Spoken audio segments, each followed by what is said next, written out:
Hi friends, good evening. Welcome back to Gubbi stories. ನಾನು ನಿಮ್ಮ ವಿಜಿ. ಇವತ್ತು ಈವ್ನಿಂಗಿಂದನೇ ವ್ಲಾಗ್ನ ಸ್ಟಾರ್ಟ್ ಮಾಡ್ತಾಯಿದ್ದೀನಿ.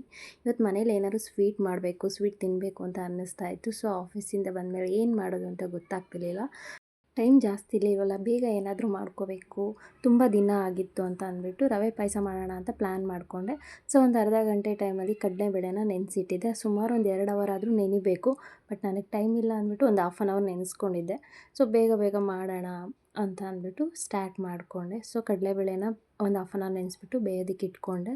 ಸೊ ಸ್ವಲ್ಪನೇ ನೀರು ಹಾಕ್ಬಿಟ್ಟು ಬೇಯೋದಕ್ಕೆ ಇಟ್ಕೊಂಡೆ. ಸೊ ಒಂದು 70% ಅಷ್ಟು ಬೇಯಿಸ್ಕೊಂಡೆ. ಸೊ ಇವಾಗ ಬೇಳೆ ನಾವು ಕೈಯಿಂದ ಈ ಥರ ಇಸ್ಕಿದ್ರೆ ಅದು ಸ್ವಲ್ಪ ಹೊಡಿಬೇಕು, ಆ ಲೆವೆಲ್ವರೆಗೂ ನಾನು ಬೇಯಿಸ್ಕೊಂಡೆ. ಸೊ ಅದಾದ ನಂತರ ಬೇಳೆನ ಸೈಡ್ಗೆ ಇಟ್ಕೊಂಡು ಇನ್ನೊಂದು ಪಾತ್ರೆನ ಇಟ್ಕೊಂಡು ಗ್ಯಾಸ್ ಆನ್ ಮಾಡ್ಕೊಂಡು 1-2 ಸ್ಪೂನು ಮತ್ತು ತುಪ್ಪ ಹಾಕ್ಕೊಂಡೆ. 2 ಸ್ಪೂನ್ ತುಪ್ಪ ಹಾಕ್ಕೊಂಡು ಸ್ವಲ್ಪ ಬಿಸಿ ಆದ ನಂತರ ಸ್ವಲ್ಪ ಡ್ರೈ ಫ್ರೂಟ್ಸ್ ಹಾಕ್ಕೊಂಡು ಚೆನ್ನಾಗಿ ಫ್ರೈ ಮಾಡ್ಕೋಬೇಕು. ಅದು ಸ್ವಲ್ಪ ಗೋಲ್ಡನ್ ಬರೋವರೆಗೂ ಫ್ರೈ ಮಾಡ್ಕೊಳ್ಳಿ. ಯಾಕೆಂದರೆ ಹಸಿದಾಗೇ ಸೀದೋಗುತ್ತೆ ಅಂತ ಎತ್ಬಿಟ್ಟು ಒಂಥರ ಹಾಗಾಗಿ ಹಸಿ ಅನಿಸುತ್ತೆ, ತಿನ್ನಬೇಕಾದ್ರೂ ಟೇಸ್ಟ್ ಅನಿಸಲ್ಲ. ಸೊ ಅದನ್ನು ಚೆನ್ನಾಗಿ ಫ್ರೈ ಮಾಡಿಕೊಂಡು ಒಂದು ಸೈಡು ಒಂದು ಬೌಲ್ಗೆ ಎತ್ತಿಟ್ಕೊಳ್ಳಿ.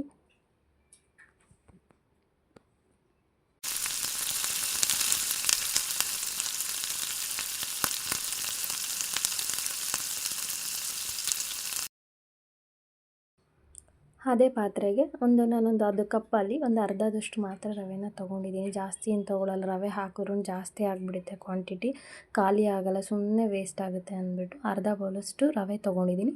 ತುಪ್ಪ ಏನು ಹಾಕಿಲ್ಲ, ಆಲ್ರೆಡಿ ಹಾಕ್ಕೊಂಡಿದ್ವಲ್ಲ ಡ್ರೈ ಫ್ರೂಟ್ಸ್ನೆಲ್ಲ ಹುರಿಯೋದಕ್ಕೆ. ಸೊ ಅದರಿಂದ ಚೆನ್ನಾಗಿ ಸಿಮ್ಮಲ್ಲಿ ಇಟ್ಕೊಳ್ಳಿ ಗ್ಯಾಸ್ನ. ಯಾಕೆಂದ್ರೆ ಜಾಸ್ತಿಯಾಗಿ ಇಟ್ಕೊಂಡ್ರು ರವೆ ಬೇಗ ಸೀದ್ಬಿಡುತ್ತೆ. ಸೊ ಅದು ನಿಧಾನ ಚೆನ್ನಾಗಿ ಒಂದು ಘಮ ಬರೋವರೆಗೂ ಚೆನ್ನಾಗಿ ಹುರ್ಕೊಂಡ ನಂತರ ಅದೊಂದು ಕಲರ್ ಚೇಂಜ್ ಆಗುತ್ತೆ, ಗೋಲ್ಡನ್ ಬ್ರೌನ್ ಬರೋವರೆಗೂ ಅಲ್ಲಿವರೆಗೂ ಹುರ್ಕೊಳ್ಳಿ. ಸೊ ಇನ್ನೊಂದು ಸೈಡಲ್ಲಿ ಪಾತ್ರೆ ಇಟ್ಕೊಂಡು ಬೆಲ್ಲ ನಾನು ಯಾವುದು ರವೆ ತೊಗೊಂಡಿದ್ದೀನಿ ಸೇಮ್ ಕಪ್ಪಲ್ಲಿ ಒಂದು 3/4 ಕಪ್ಪಷ್ಟು ಬೆಲ್ಲ ತೊಗೊಂಡಿದ್ದೀನಿ. ಇನ್ನೊಂದು ಪಾತ್ರೆ ಒಳಗಡೆ ಆ ಬೆಲ್ಲನ ಹಾಕ್ಕೊಂಡು ನಿಮಗೆ ಎಷ್ಟು ಬೇಕು ನೀರು, ನಾವು ಎಷ್ಟು ಜನಕ್ಕೆ ಮಾಡ್ತೀವಿ ಅನ್ನೋದು ನಮಗೆ ಗೊತ್ತಾಗುತ್ತೆ ಮಾಡೋ ಟೈಮಲ್ಲಿ.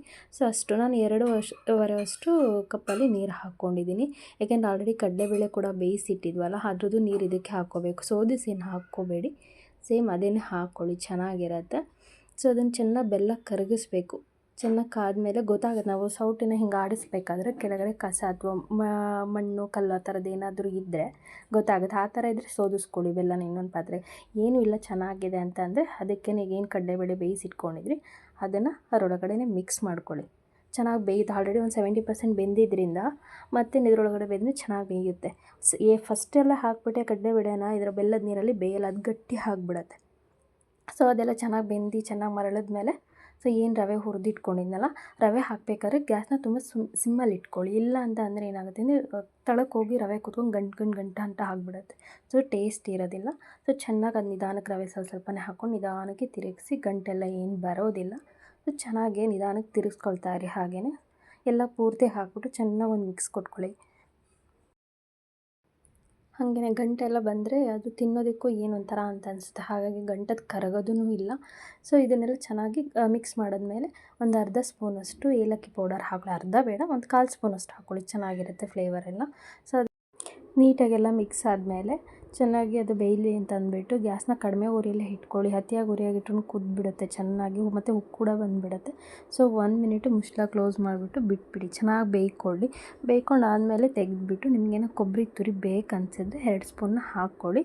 ಇಲ್ಲ ಹಸಿ ತೆಂಗಿನ ತುರಿ ಇದೆ ಅಂದರೆ ಅದನ್ನು ಹಾಕ್ಕೊಳ್ಳಿ, ತುಂಬ ಟೇಸ್ಟ್ ಕೂಡ ಚೆನ್ನಾಗಿರುತ್ತೆ.